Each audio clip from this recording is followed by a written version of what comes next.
He was a farmer, and he had been one for 7 years of silence. Then, one morning, an orc girl was sitting on his porch, bleeding on his firewood. Elias woke to the familiar chill of the pre-dawn air seeping through the gaps in his chinking. It was a cold he knew in his bones, the same way he knew the worn grain of the floorboards beneath his bare feet and the precise heft of the water bucket in his hand. For 7 years, this had been the shape of his world, a small, defensible square of land carved out of the foothills, bordered by a stone wall on 3 sides and a steep drop on the 4th. Inside that square were his cottage, his sheep pen, his vegetable patch, and his silence. The silence had been the hardest part to build, and it was the most precious. He moved through his morning ritual with the economy of long practice.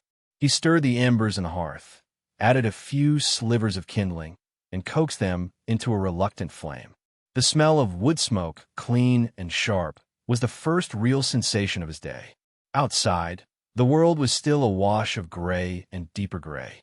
He pulled on his worn leather breeches and a thick wool tunic, the familiar weight a comfort against the solitude. He didn't bother with boots yet. The dew on the grass would be cold, but it was a clean cold. His sheep were usually the first sound, a chorus of impatient bleats demanding their morning feed. But today, the silence held. It was wrong. A deep, listening quiet that set the hairs on his arms to prickling. It wasn't the peaceful quiet of an empty morning. It was the coiled quiet of a predator. He took the wood axe from its place by the door. It was not a weapon, not really, but its weight was reassuring. The hickory handle was smooth and dark with the sweat of his own hands, the head honed to a fine, sharp edge for splitting oak. It would have to do. He eased the door open, the leather hinges groaning a soft protest.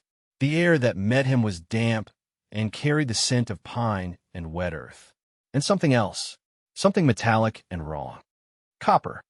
Blood. There, slumped against the neat stack of firewood he'd cut and split the week before, was an orc. A girl. No, not a girl.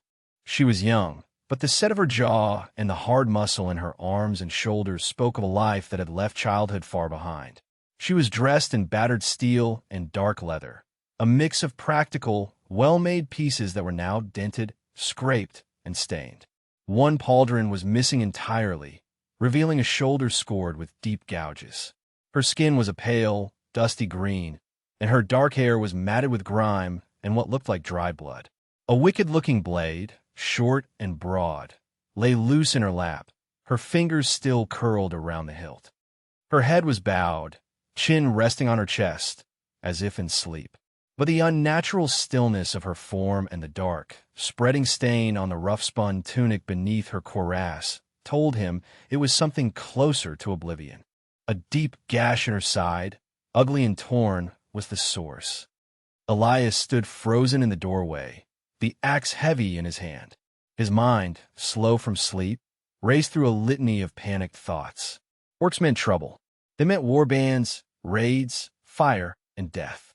They were the stories parents used to frighten children, the shadows that lurked beyond the edges of civilized maps. He had built his life here specifically to be away from all of that. He wanted nothing to do with the world's quarrels. His first instinct was to bar the door and wait. Wait for her to die, or wait for her to leave. It was the sensible thing to do, the safe thing. He had survived 7 years by being sensible and safe. He had learned the hard way that compassion was a luxury, a vulnerability that could be exploited. The world had taught him that lesson with brutal efficiency. He looked at her again, at the way one of her tusks, small and sharp, was chipped at the tip, at the exhaustion carved into the lines of her face, visible even in unconsciousness. She couldn't have been much older than 20 if orcs aged like humans. She was alone, wounded, and had collapsed on the first sign of shelter she could find. He thought of the stone wall he maintained so diligently. It was meant to keep things out. Stray wolves, the occasional bear, the troubles of the world. He had built it to protect his solitude. But was he a man who would let someone bleed to death on his doorstep, simply because they were on the wrong side of the wall? Damn it. He set the axe down carefully inside the door, a deliberate act of disarming himself. He moved out onto the porch, his bare feet silent on the damp wood. He expected her to stir, to lash out. The stories said orcs slept like wolves, with one ear always listening. But she remained still, too still. The air was cold, and she was shivering, a fine tremor running through her powerful frame. He went back inside and returned with a bucket of fresh water from the cistern and the small box of medical supplies he kept for himself and his sheep. It wasn't much: clean linen, a needle and gut thread, and a pot of foul-smelling poultice made from comfrey and yarrow. He knelt beside her, his movements slow and deliberate. The smell of old sweat, iron, and blood was thick around her. He reached out, not toward her weapon, but toward the canteen at her belt. It was empty. He filled it from his bucket. Then, he dipped a corner of a clean rag into the water and gently, cautiously, touched it to her forehead. Her eyes snapped open. They were not the blood-red pits of legend, but a startling, intelligent shade of amber, like hardened sap. They fixed on him, instantly awake and hostile. Her hand tightened on her sword, the blade coming up in a single, fluid motion, the point stopping just an inch from his throat. Her speed was terrifying. Even half dead, she was faster than he was. Her voice was a low growl, rough like stones grinding together. The words were in the common tongue, but heavily accented. "What do you want, human?" Elias held himself perfectly still. He did not look at the blade. He kept his eyes on hers. He saw the pain she was trying to hide, the fear beneath the fury. He held up his empty hands, showing he meant no harm. "You're bleeding," he said, his own voice rusty from disuse. "On my porch." It was a stupid thing to say. A farmer's complaint. A flicker of something, surprise, confusion, crossed her face. She glanced down at the spreading stain on her tunic, then back at him. Her gaze was sharp, analytical. She was assessing him, weighing his worth as a threat. He knew what she saw: a man past his prime, soft from farming, not a warrior. His hands were calloused from tools, not weapons. He was no danger to her. "The water," he said, nodding toward the filled canteen. "And the wound. It needs cleaning." She stared at him, her amber eyes narrowed in suspicion. In her world, kindness from a stranger, especially a stranger of a different race, was likely a trap, a prelude to poison, or a blade in the back. "Why?" she rasped. It was a fair question. Why was he doing this? It went against every rule of survival he had set for himself. He didn't have a good answer, not one that would make sense to a warrior. "I don't like things dying in my yard," he said finally. "It's untidy." Clear's throat. He thought he saw the corner of her mouth twitch, but it might have been a grimace of pain. She held his gaze for a long moment, a silent battle of wills. He didn't flinch. He just waited, slowly, agonizingly. The point of her sword lowered until it rested on the wooden planks between them. It wasn't surrender, but it was permission. A truce. "Go ahead," she whispered, the sound barely audible. Working carefully, he cut away the fabric of her tunic around the gash. The wound was worse than he'd thought. It was deep, ragged, and already showing the first angry red signs of infection. It would need stitches. "This will hurt," he said, his voice quiet. She snorted, a harsh, dismissive sound. "Everything hurts." He cleaned the wound as best he could, her body rigid under his touch. She didn't make a sound, not even a hiss of pain, though he saw the muscles in her jaw bunch into tight knots. Her control was like iron. He threaded the needle, his hands surprisingly steady, and began to close the wound with neat, practical stitches, the same kind he used to mend torn feed sacks. He worked with a farmer's pragmatism, focused on the task, not the patient. When he was done, he slathered the area with the green, pungent poultice and bound it tightly with clean linen. Throughout it all, she watched him. Her gaze never left his face, searching for any sign of treachery, any hint of malice. She saw none. When he finished, he sat back on his heels, his knees aching. He pushed the canteen of water toward her. She took it, drank deeply, and then leaned her head back against the wall, her eyes closing. The tension seemed to drain out of her, leaving her looking smaller, more vulnerable. The sword lay loosely in her grasp once more. "My name is Elias," he said into the silence. She didn't respond for a long time. He thought she might have fallen unconscious again. Then her voice came, a low murmur. "Urka." He nodded, as if they had just concluded a business transaction. He gathered his supplies, stood up, and went back inside his cottage, leaving her on the porch. He had done what he could. The rest was up to her. He built up the fire, put a pot of water on to boil for oatmeal, and tried to pretend that his quiet, orderly world hadn't just been shattered by the arrival of a wounded orc. He ate his breakfast standing by the hearth, his ears straining for any sound from outside. There was nothing but the crackle of the fire and the rising wind. He had offered sanctuary of a sort. Now he had to live with the consequences. The first consequence was the disruption of his routine. He couldn't just go out and tend his sheep. Not with her there. What if she decided he was a threat after all? What if her friends, or her enemies, showed up? He felt trapped in his own home, a prisoner of his uncharacteristic choice. After an hour, he decided he couldn't wait any longer. The animals needed him. He picked up the axe again, feeling foolish, and stepped back outside. Urka was awake. She had shifted her position, her back now pressed into the corner where the wall of the cottage met the woodpile, giving her a clear view of the entire clearing. Her sword was in her hand, resting across her knees. She looked pale, but her eyes were alert and sharp. He ignored her and walked to the sheep pen. He measured out their feed, filled their water trough, and checked them over for any signs of sickness or injury. He moved with a deliberate, unhurried pace, letting his familiar tasks calm his nerves.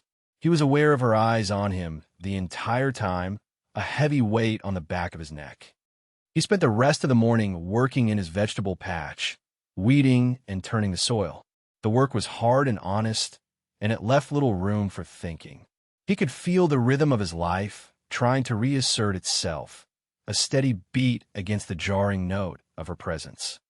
Around midday, he went inside and prepared a simple meal, thick slices of bread and a bowl of leftover stew from the night before. He made 2 bowls. He took them outside and set one down on the porch, a few feet away from her, along with a wooden spoon. He sat on his stoop and ate his own meal, his back to her. He didn't speak. He just ate. After a few minutes, he heard the quiet scrape of the spoon against the ceramic bowl. This became their new routine. He would work, she would watch. He would provide food and fresh water. She would accept it in silence. She never moved from the porch.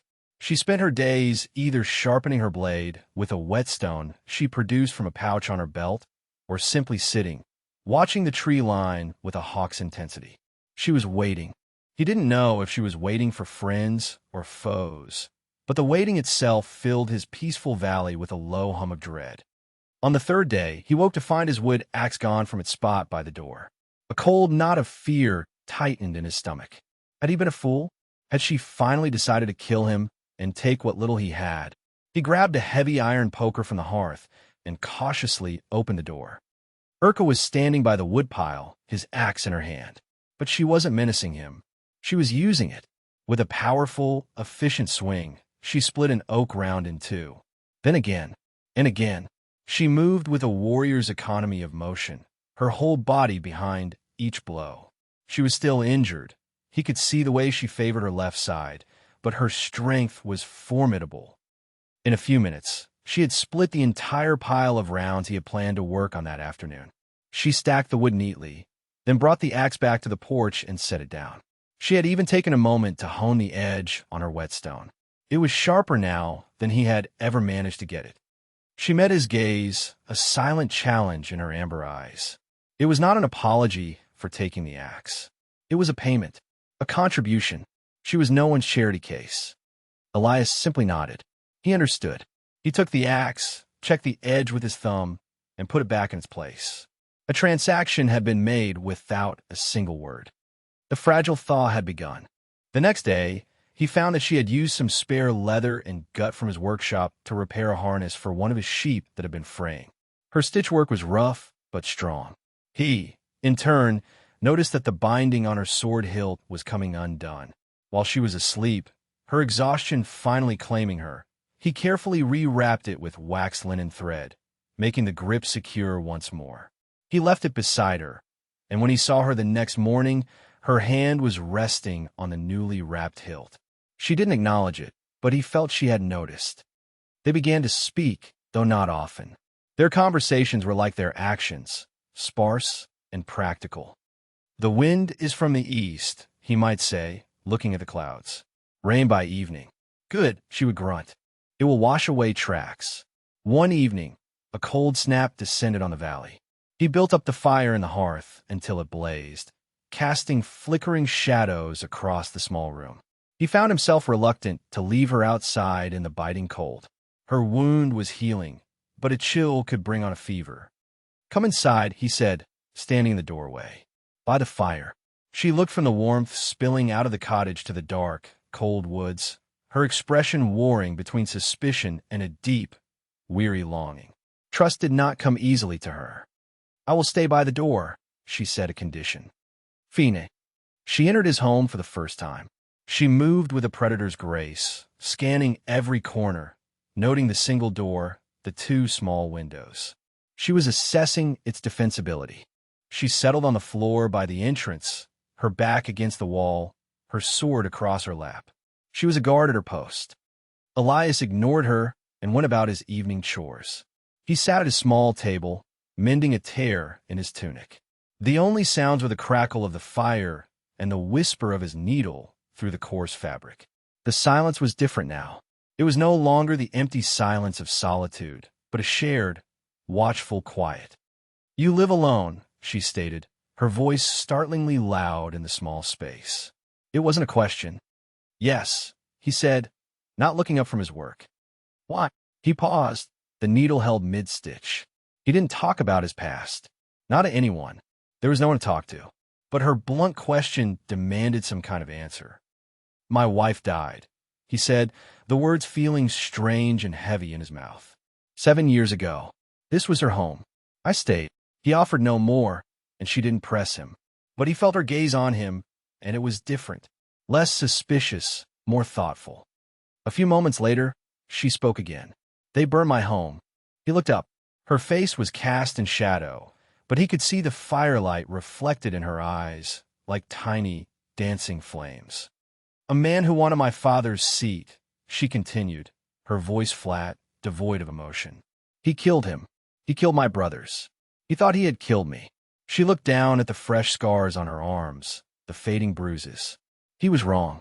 There it was. A piece of her history offered in exchange for his. It was a heavy, bloody thing, but he accepted it with a quiet nod. He understood the language of loss. That night, he woke to a strange sound. A low, pained whimpering.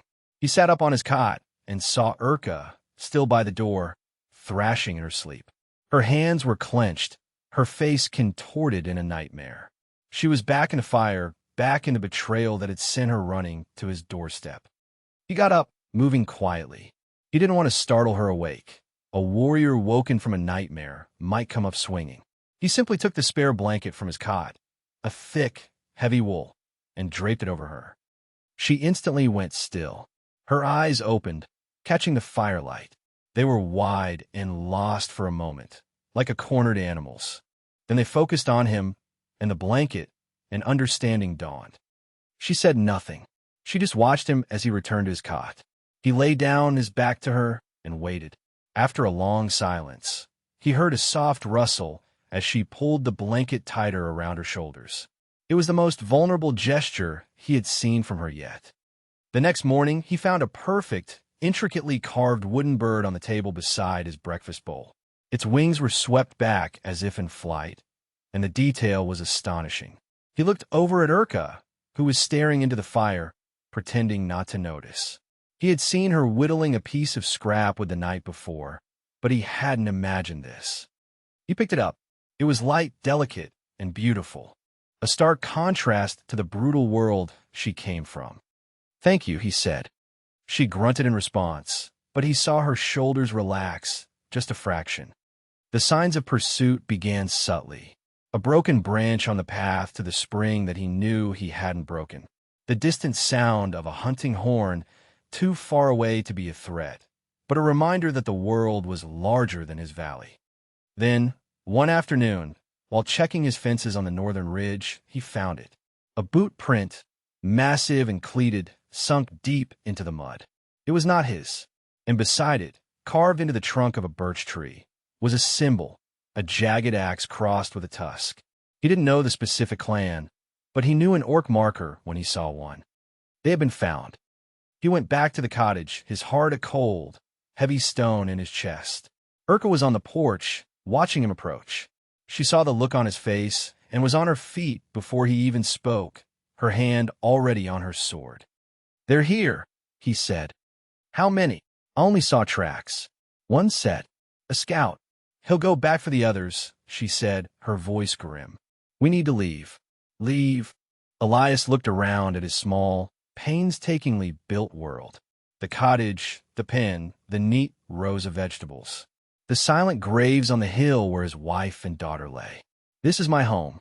It will be your tomb," she countered, her gaze sharp and unforgiving. "This place is a box. One way in, one way out. It cannot be defended."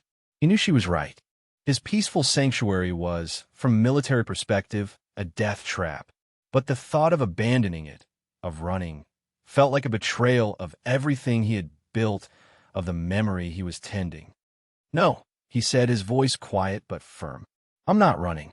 She stared at him, her expression a mixture of frustration and something he couldn't quite read. Disappointment? Or maybe a flicker of respect. "Then we fight," she said, as if it were the simplest thing in the world. The first attack came 2 days later. Not a war band, but a probe. 3 of them. Huge, heavily armored orcs, carrying cruel, barbed spears. They strode into his clearing as if they owned it, their arrogance a palpable force. Urka met them on the open ground in front of the cottage. She didn't draw her sword immediately. She just stood there, her stance relaxed but ready. Elias stood on the porch, his wood axe in his hands. He felt sick with fear, his palms sweating on the smooth handle. He was a farmer, not a soldier. What could he possibly do against these brutes? The lead orc, a hulking specimen with a scarred face and a sneer that showed yellowed tusks, barked something at Urka in their harsh, guttural language. She answered in the same tongue, her voice not loud, but carrying a cold, clear authority that cut through the air like a razor. It was the voice of someone used to command. The lead orc laughed, a nasty, grating sound. He took a step forward, gesturing dismissively at Elias with his spear. He said something that made the other two chuckle. Elias didn't need to understand the words. The meaning was clear. "What are you going to do with this soft-handed human at your back?" That was a mistake. Urka's sword was out so fast, it was a blur of steel. She didn't charge. She flowed forward, a green-skinned whirlwind of death. The lead orc, caught off guard by her speed, barely had time to raise his spear to parry. Their blades met with a deafening clang that echoed through the valley. Elias was frozen for a heartbeat, watching the deadly dance. Then his survival instinct kicked in. He wasn't a warrior, but he knew his land. He had spent years walking every inch of it. The second orc started to move, trying to flank Urka. He was moving toward the woodpile. Elias remembered the loose stones he'd piled at the base of the stack, a small detail of his everyday life. He hefted his axe, took 2 running steps, and hurled it not at the orc, but at the pile of logs just above him. The axe slammed into the wood, dislodging the key log.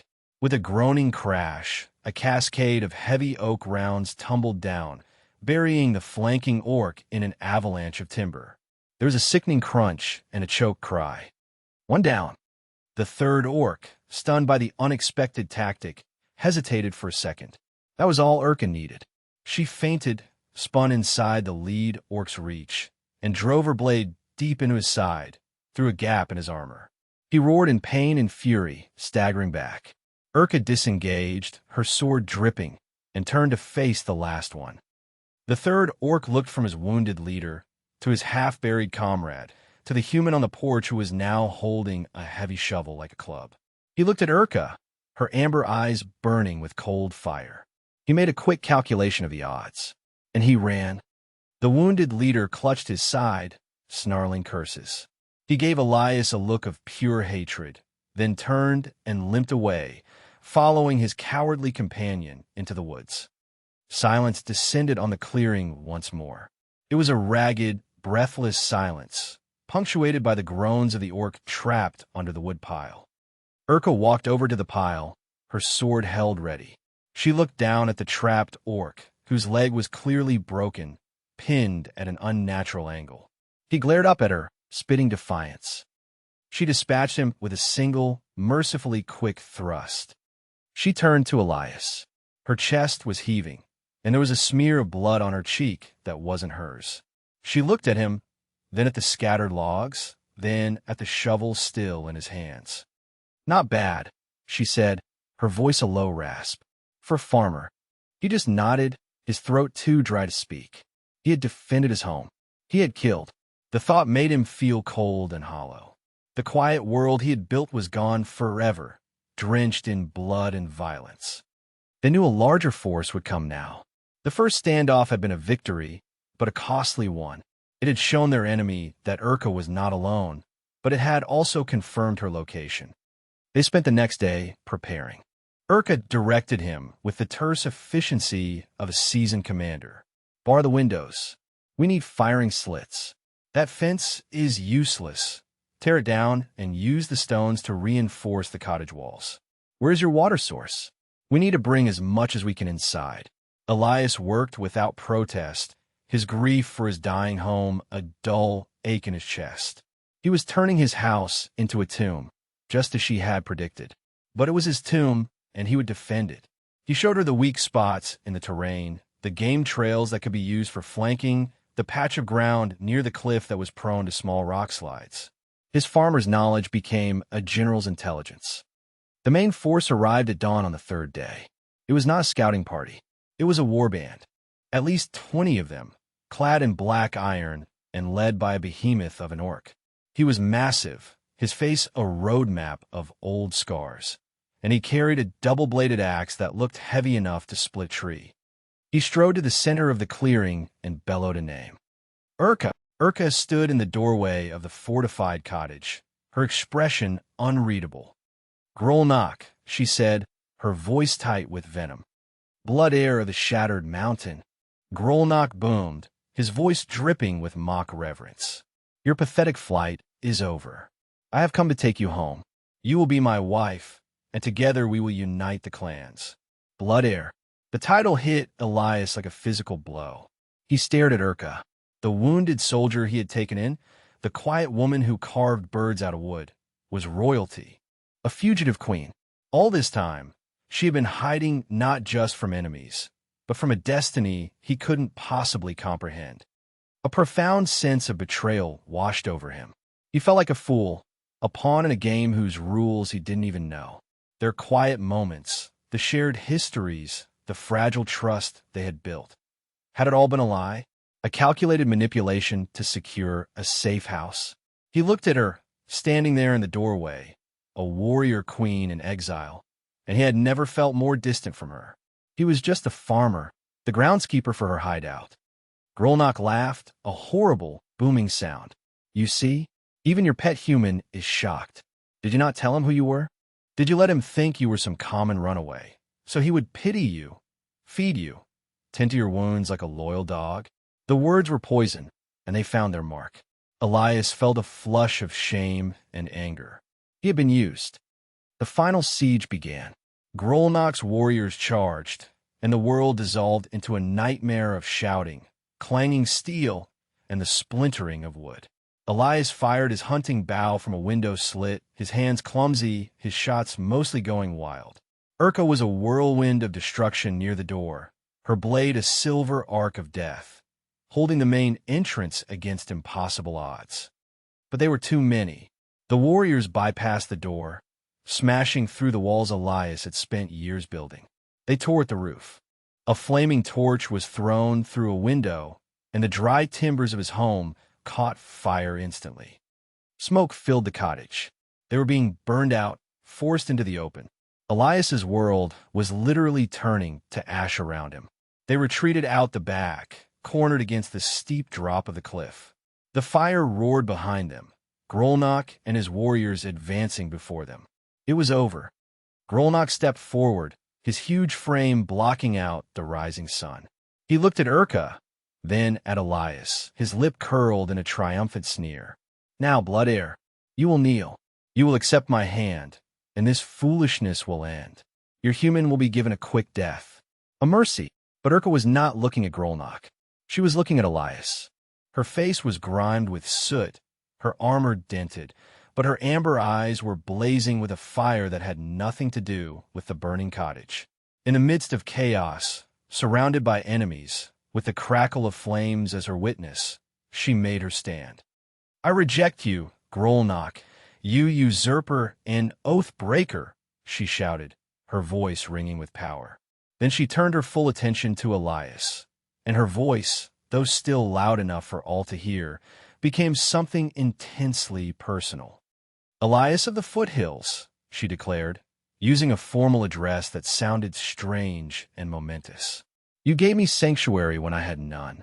You showed me kindness when all I knew was betrayal. You stood beside me when you had every reason to run. I am Urka, blood heir of the Shattered Mountain, and I choose you. I claim you as my shield mate, my hearth partner. I offer you a place by my side. Not behind me, not beneath me, but beside me. Will you stand with me? The clearing fell silent. Grolnok's warriors stared, dumbfounded.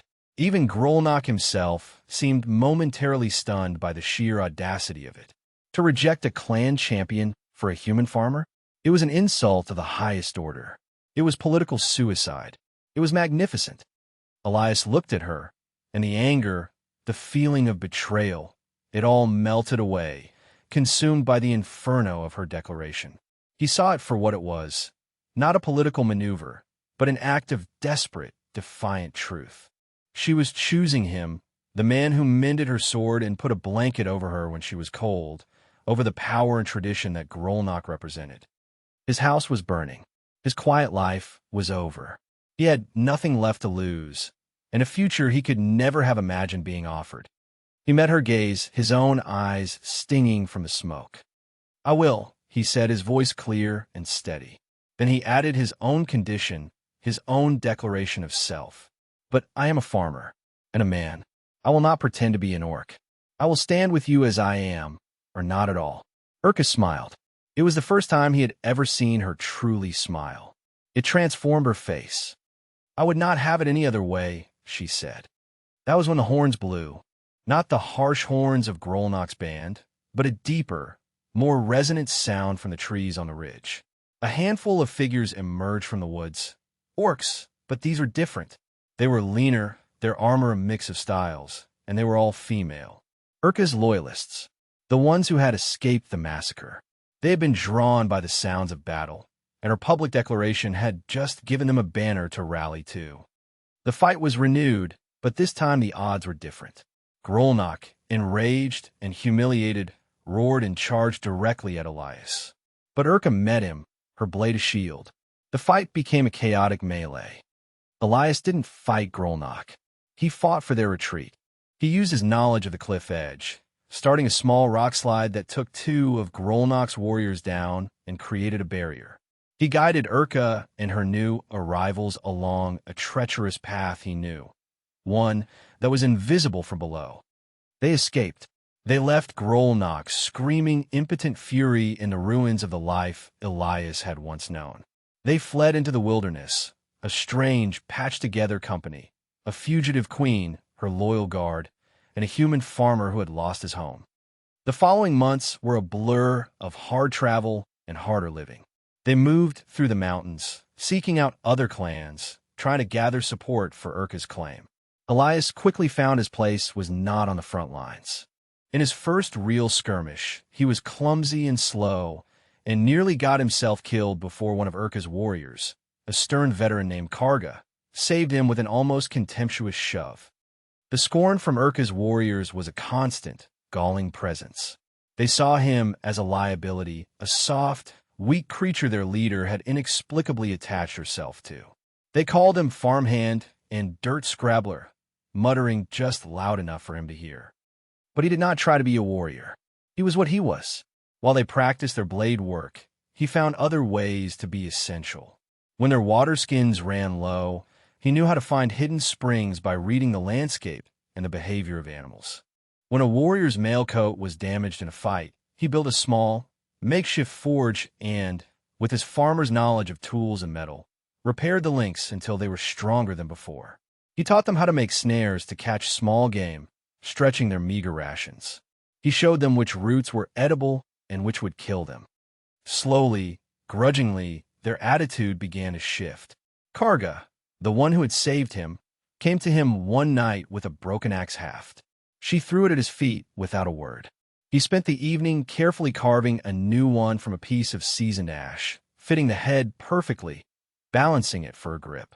He handed it back to her. She tested the weight, swung it a few times, and gave him a short, sharp nod. It was the highest praise he had received yet. He was not one of them. He never would be, but he was one of theirs.